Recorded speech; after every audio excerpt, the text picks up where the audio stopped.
This is the Limo Show. This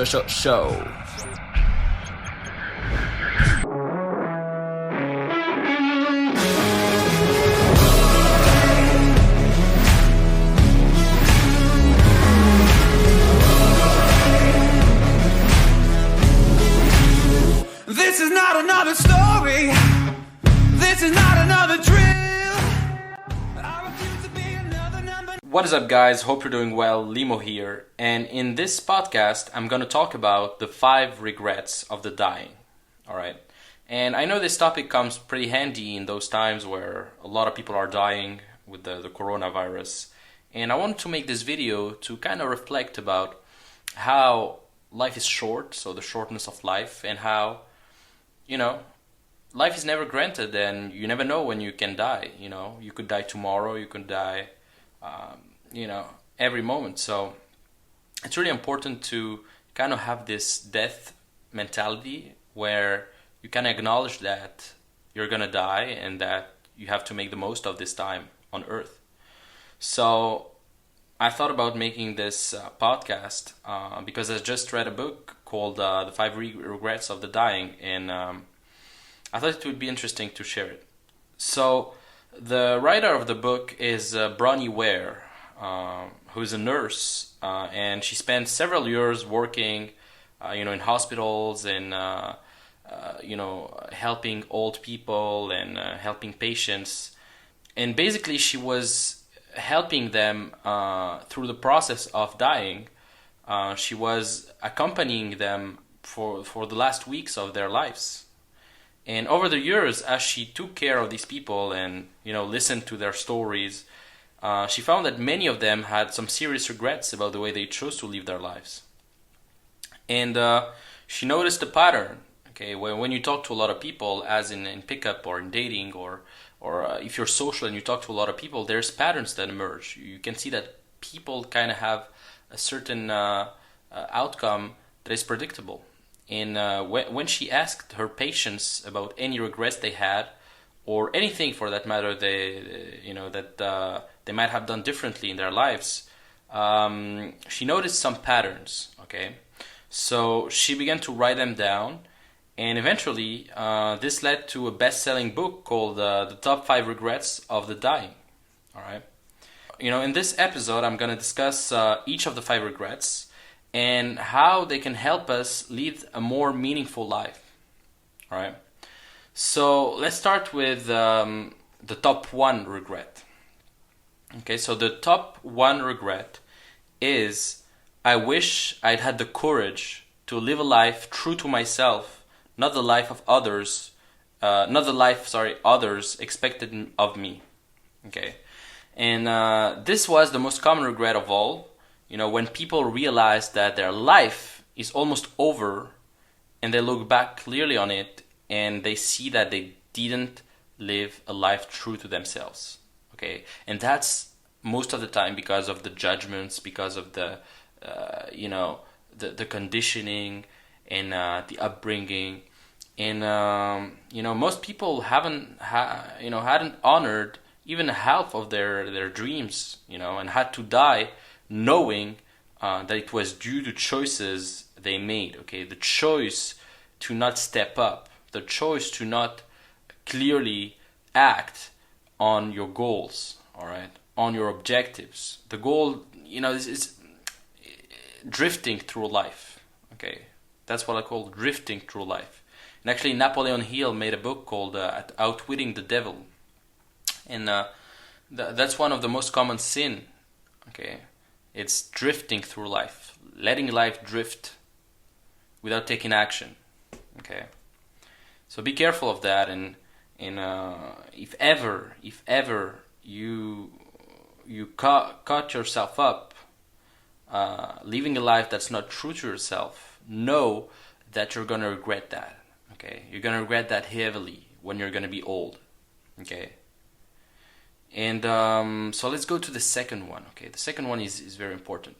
I wish I hadn't worked so hard. Okay, because there's a paradox. See, a lot of people, they work hard, and they have tremendous results in terms of financial goals, in terms of relationships, but they kind of let life slip away also as well, because they're so caught up in achievement, that they kind of don't savor the present moment. They kind of let the life go in such a frenetic way that they can't enjoy it.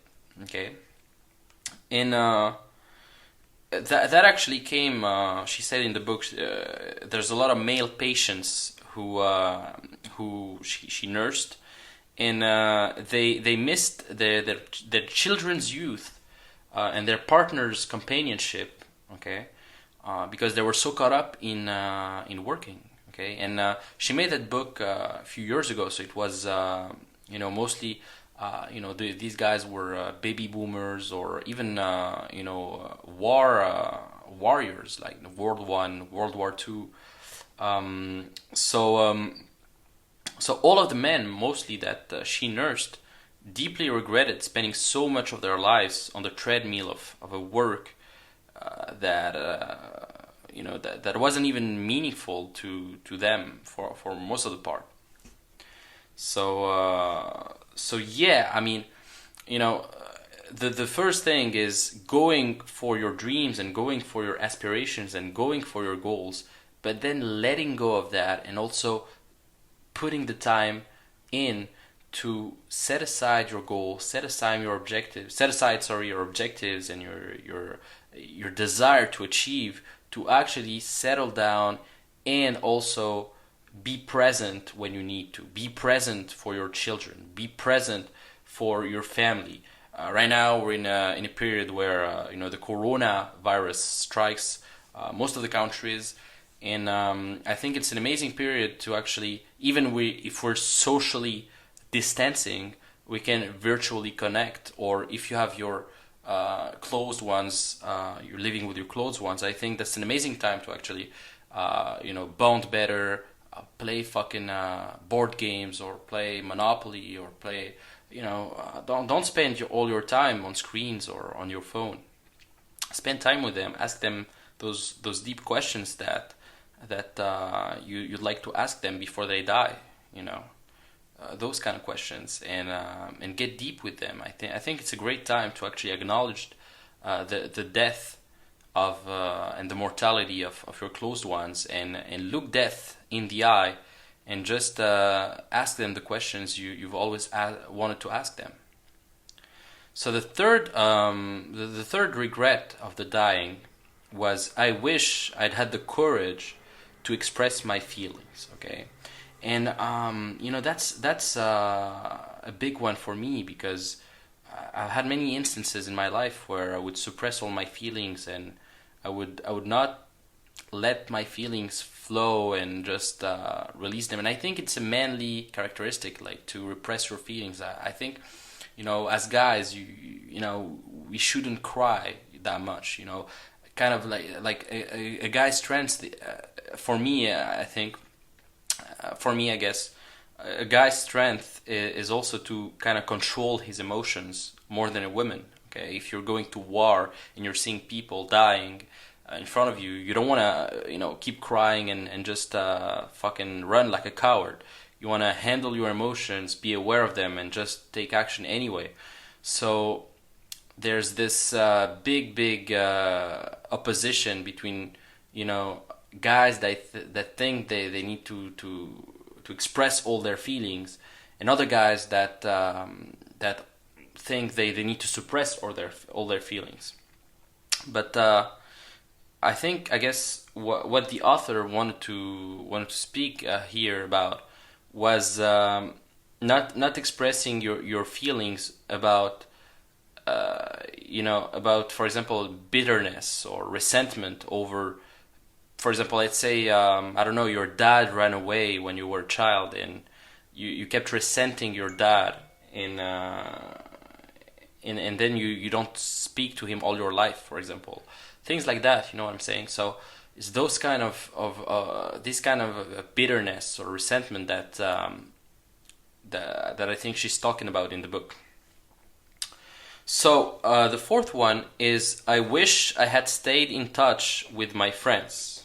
All right, and that's an awesome one because I think we're more connected than ever with social media and all of that.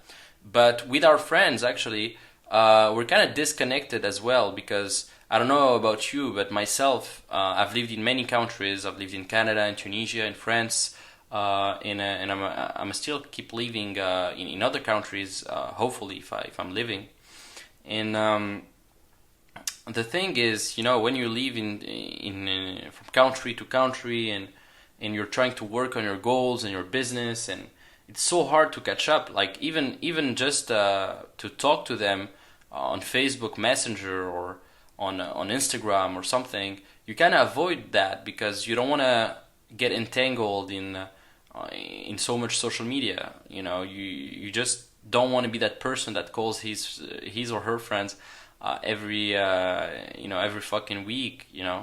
If you have a business, you can't do that. You have to be focused. Okay, there is a saying, "Eagles fly alone," and I think it's kind of true at the same time. It might be sad, but it's kind of true. Like when you're aiming for such big goals, you kind of need to be distancing yourself, even though you love them.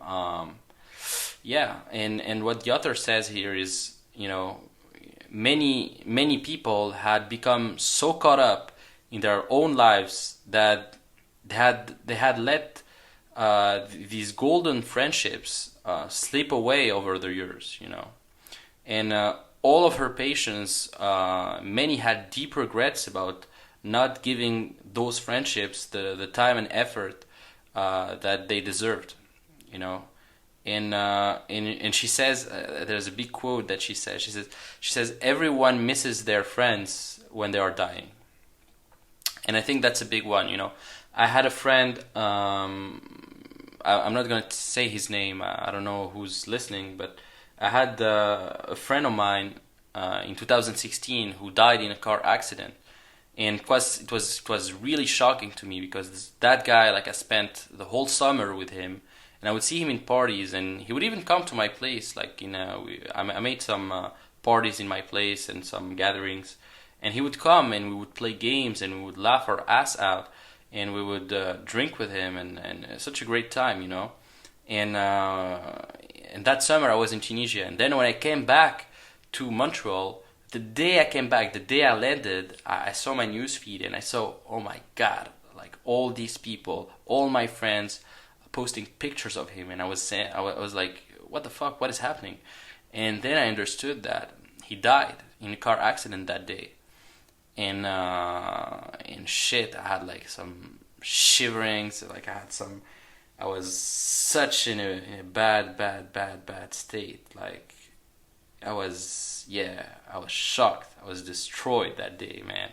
Like I saw reality super differently. Like I was seeing all these people at the airport, living normal lives, and in my head I was like, shit, this guy died, man. And that's when you realize that nobody gives a fuck. Like nobody gives a fuck. Like when you die, you're just a fart in the wind. Like we're just a fart in the wind. Like, yeah, you're living right now and people know you, but if you die, man, and the world is gonna keep moving, and you have to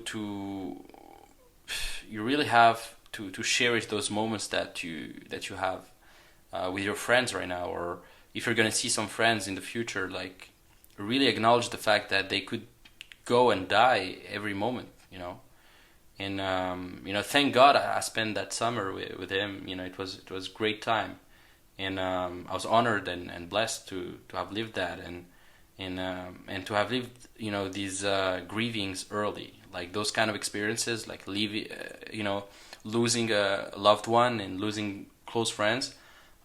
It's a great experience to have when you're younger. It makes you tougher, and it actually made me tougher in a way that I till that point, I thought I was maybe immortal. I know it might sound funny, but for real, like that made me realize that fuck, I need to make something happen. Like, what if I die too? Like I did nothing, and that gave me that urgency to actually act and do some shit, you know. And that year, actually, I started my own e-commerce businesses. I started reading books. I started going to seminars. I started working out more. I was working out before, but I was like, shit, I need to get serious, like more serious, more protein, more supplements, food, diet, everything on point to kind of tip the scale off to a point where I'm putting myself in a position where I could succeed, and that gave me that leverage. Anyway, so the 5-1 is, I wish that I had let myself be happier. All right, and this is a surprisingly common one. Okay, many did not realize until the end of their lives that happiness is actually a choice. Okay, they had stayed stuck in like old patterns of thinking and habits, and so caught up again that the so-called comfort or their familiarity of their emotions became numb to happiness. Okay, and that's a big regret as well.